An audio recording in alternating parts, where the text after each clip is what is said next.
Dia ngerti nggak latar belakang kenapa tidak terjadi itu? Mengerti atau tidak? Rasanya dia nggak ngerti.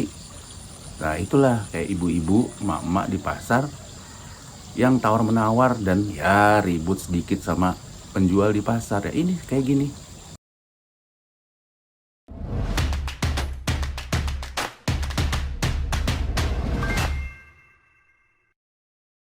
Sore teman-teman Siwer TV, ketemu lagi dengan saya, suara dari Ubud. Tetap sehat, tetap semangat. Sore ini teman-teman saya mau sharing nih, ada hal yang lucu sih bagi saya, tapi ya masih menyangkut sedikit di Formula E, tetapi saya tidak mau bicara Formula E. Saya akan bicara mengenai seorang anggota DPR yang kalau menurut saya, kalau anggota DPR tuh jika berkomentar atau berpendapat atau memberi kritik itu harus melihat dulu belakang, lihat ke belakang dulu, lihat sebab musabab. Kalau memang cocok, tepat, baru mengkritik. Jangan asal ngomong seperti emak-emak di pasar, harga cabai naik, ribut. Padahal nggak tahu sebabnya apa, pokoknya yang penting ribut, kan gitu. Namanya juga emak-emak, ya kita maklum. Kalau ini anggota DPR, bayangin. Dan anggota DPR, kader PKS. Tahu sendiri kan, kader PKS. Ya, meskipun saya bukan pendukung PKS, tapi saya sangat menyayangkan sih ada anggota DPR bisa seperti ini. Bisa bicara mengenai Presiden Jokowi yang datang ke Formula E, malu-maluin karena BUMN tidak menyumbang atau menjadi sponsor di Formula E. Ada yang aneh, presidennya datang, BUMN nggak jadi sponsor. Malu nggak ya presiden? Ini malu. Malu dong, karena ini bukan tidak didukung BUMN. Dia ngerti nggak latar belakang kenapa tidak terjadi itu? Mengerti atau tidak? Rasanya dia nggak ngerti. Nah itulah kayak ibu-ibu, emak-emak di pasar yang tawar-menawar dan ya ribut sedikit sama penjual di pasar. Ya ini kayak gini. Jadi mutunya anggota DPR yang satu ini dari PKS ya seperti ini.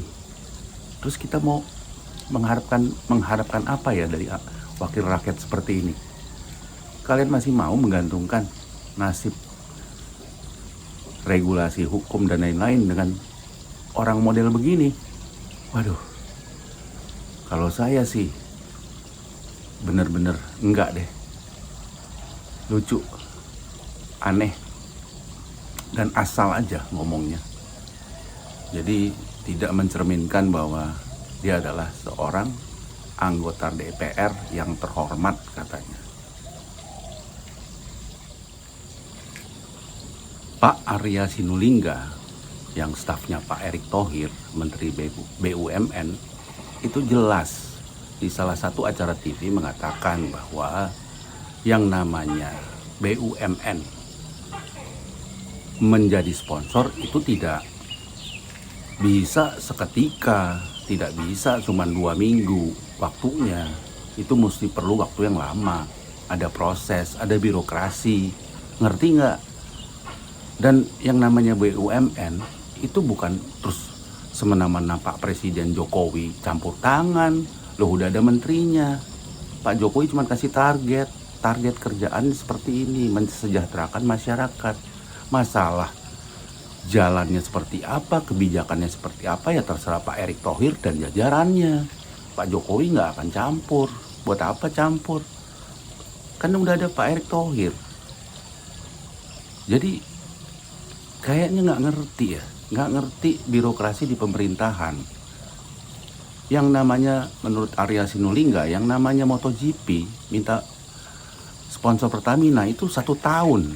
Ini 2 minggu, nggak sampai, ada yang cuma seminggu, bahkan ada yang beberapa hari baru minta dengan proposal. Terus bagaimana ceritanya? Ya nggak bisa lah. Bagaimana caranya? Loh itu kan semua mesti dilihat dari berbagai aspek. Aspek ekonomisnya, aspek bisnisnya, aspek untuk sosial masyarakatnya. Dan itu butuh waktu, bukan cuma 2 minggu. Dasar kalau nggak ngerti ya jangan ngomong. Nah itu, ya kan, kayak begitu. Dan ketua Formula E yang gembar-gembor bilang kenapa kok nggak disponsorin, ya salah sendiri. Katanya menurut bos Anda Anies sudah planning. Mana planningnya berarti ya nggak tahu, nggak ngerti caranya. Padahal gampang, tinggal cari tahu caranya bagaimana kalau kalian mau minta sponsor dari BUMN. Kalau saya sih, feeling saya sih, saya bilang dulunya gengsi, tetapi begitu kepepet baru nih gitu. Ya, makanya waktunya cuma seminggu 2 minggu, nggak sampai bahkan 2 minggu. Nah ini hal-hal seperti ini yang aduh, kok bisa ya terjadi di anggota DPR yang terhormat.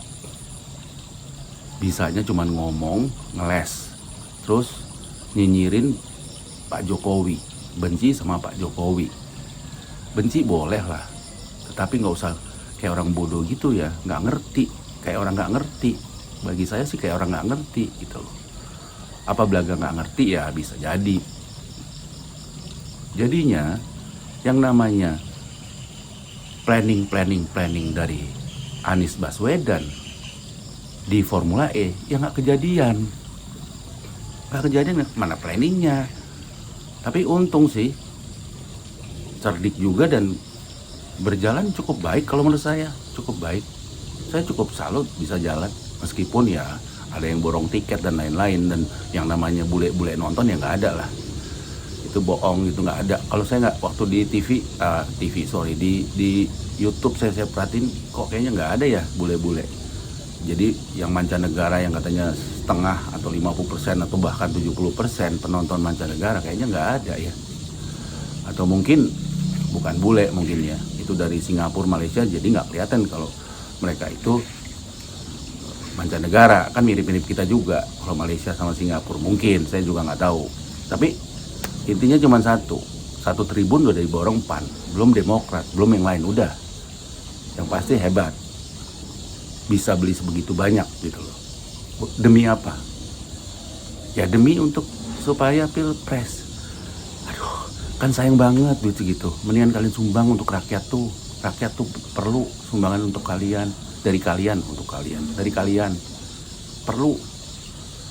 Kalian sumbang beras kek dari duit itu, buat apa nonton Formula E? Biar penonton yang nonton, bukan kader partai kalian bayarin. Aduh, sayang banget duitnya sih. Nah kalian lihat, balik lagi mutu partai kita, buang-buang duit hanya untuk menaikkan pamor, menaikkan nama, membuat supaya pilpres dia masuk jadi presiden. Nah enggak mutu, nggak bakal jadi presiden. Rakyat Indonesia moga-moga udah pinter dan tidak akan milih kalian semua itu, nggak akan. Semoga Bu Megawati nanti punya kebijakan yang baik. Saya berdoa itu untuk kebijakan yang baik dari Bu Megawati pada saat-saat terakhir seperti dia memilih Pak Jokowi.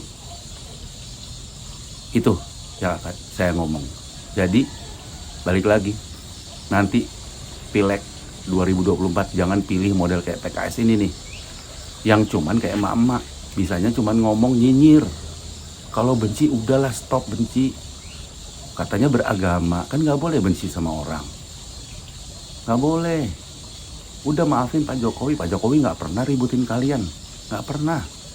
Kalian nggak diajak, ya udah, sadar diri. Itu.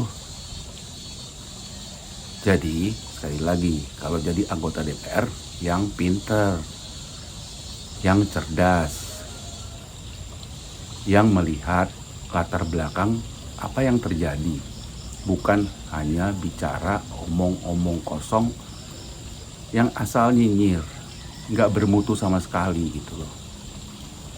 Baik, demikian dari saya. Terima kasih. Saya Suara dari Ubud pamit.